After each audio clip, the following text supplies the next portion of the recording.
भारत स्वतंत्र हो चुका था, लेकिन कई गांवों और कस्बों में समय अब भी ठहरा हुआ था। एक ऐसा ही कस्बा था राजपुर, जो अपनी शांत जीवन शैली और प्राचीन इतिहास के लिए जाना जाता था। पर राजपुर के बाहर एक पुरानी सुनसान हवेली थी, रायगढ़ हवेली, जिसके बारे में कहा जाता कि वहाँ कोई नहीं रहता, फिर भी रात को वहाँ से चीखें आती। विक्रांत ने रायगढ़ हवेली के बारे में पहली बार गांव की चाय की दुकान पर सुना। वहां बैठे कुछ बुजुर्ग आपस में फुसफुसा रहे थे। कहते हैं रात के 12 बजे हवेली से पायल की आवाज आती है और वो खिड़की, वहां से झांकती आंखें। विक्रांत, जो रहस्यों का शौकीन था, तुरंत चौकन्ना हो गया। उसने बाबा रघुनाथ से बात की। बेटा, ये हवेली पहले राजा देव वर्मा की थी। उनका पूरा परिवार एक रात में गायब हो गया था। तब से हवेली वीरान है। पुलिस भी कुछ पता नहीं लगा पाई। विक्रांत ने तय किया वो इस रहस्य की तह तक जाएगा। विक्रांत ने रात के 11 बजे टॉर्च, कैमरा और एक छोटी डायरी के साथ हवेली की ओर कदम बढ़ाए। हवेली तक का रास्ता घना और झाड़ीदार था। दरवाजा जंग खाया हुआ पर खुला था। अंदर सब कुछ धूल और मकड़ी के जालों से भरा था। अचानक एक जोर की आवाज हुई, ठप ठप। सीढ़ियों से किसी के उतरने की आवाज। विक्रांत ने दम साध कर कैमरा तैयार किया, पर जैसे ही उसने फ्लैश चलाया, कुछ नहीं था। वो जब हवेली के बड़े हॉल में पहुंचा, तो दीवार पर एक पुरानी तस्वीर मिली। राजा देव वर्मा, उनकी रानी और एक छोटी बच्ची। नीचे एक तारीख खुदी थी, खुदी 9 मार्च 1911, वही रात जब सब गायब हो गए थे। अगले दिन विक्रांत ने हवेली के पास रह रही कमला से मिलने की कोशिश की। कमला उम्रदराज और शांत सी महिला थी, लेकिन उसकी आंखों में कुछ छुपा हुआ था। आप हवेली के पास रहती हैं, आपने कुछ देखा है, महसूस किया है। उस रात मैं नौकरानी थी हवेली में। राजा जी को किसी रहस्य की भनक लग चुकी थी। उन्होंने कुछ छुपाया था, जो वहाँ आज भी है। विक्रांत को पहली बार एहसास हुआ कि यह सिर्फ कोई आत्माओं वाली कहानी नहीं, कुछ और है, कुछ वास्तविक, जो छुपाया गया था। उस रात विक्रांत फिर गया हवेली में। उसने तय किया कि वो तहखाने में झांकेगा, जहाँ कोई नहीं जाता था। फर्श के एक कोने में पत्थर हटा तो नीचे सीढ़ियाँ मिली। जैसे ही वो नीचे गया, दीवारों पर जले हुए निशान थे, मानो वहाँ आग लगी थी। एक पुरानी मेज पर एक तिजोरी थी, उस पर भी वही तारीख खुदी थी, 9 मार्च 1911।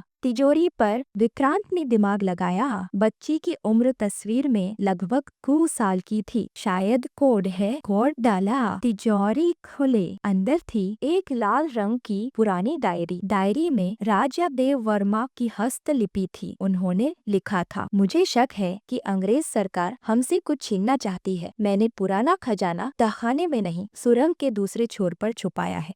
अगर ये डायरी किसी सच्चे इंसान के हाथ लगे तो उसे सच्चाई जरूर मिलेगी, पर सिर्फ अगर वो लोभ से दूर हो। विक्रांत की रूह कांप गई। तो क्या हवेली में राजसी खजाना छुपा है? विक्रांत ने तहखाने में छुपी सुरंग खोज निकाली। सुरंग अंधेरी, सांपों और चमगादड़ों से भरी थी। लगभग 30 मीटर आगे चलकर एक बड़ा कक्ष मिला। वहाँ मिट्टी में गड़ा एक लोहे का बक्सा था। विक्रांत ने जैसे ही उसे खोला, अंदर सोने की मूर्तियाँ, हीरे जवाहरात और एक पुराना बिल्ला मिला। लेकिन तभी पीछे किसी के कदमों की आवाज आई। कमला, वह हाथ में पिस्तौल लिए खड़ी थी। माफ करना, लेकिन अब यह खजाना मेरा होगा। मैं सालों से इसकी रक्षा कर रही थी, पर अब और नहीं। विक्रांत, हाय, आप तो कहती थी कि आप सिर्फ नौकरानी थे। मैं रानी की छोटी बहन थी, राजगद्दी से वंचित। मुझे हक है इस पर। उससे पहले कि वो फायर करती, विक्रांत ने डायरी उसके सामने फेंकी। कमला उसे पकड़ने के लिए झुकी और उसी वक्त विक्रांत ने दीवार पर टंगा भाला उठाकर उसका हथियार दूर फेंक दिया। पुलिस को सूचना दी गई। कमला को गिरफ्तार किया गया। खजाना सरकार को सौंप दिया गया और विक्रांत की रिपोर्ट राजपुर की पुरानी हवेली का रहस्य नाम से अखबारों में छपी। बाबा रघुनाथ ने कहा, विक्रम, तूने सच्चे अर्थ में एक श्राप मुक्त स्थान को इतिहास बना दिया। राजपुर की हवेली अब एक हेरिटेज म्यूजियम में बदल दी गई और उस तहखाने को वीरता की गुफा कहा गया।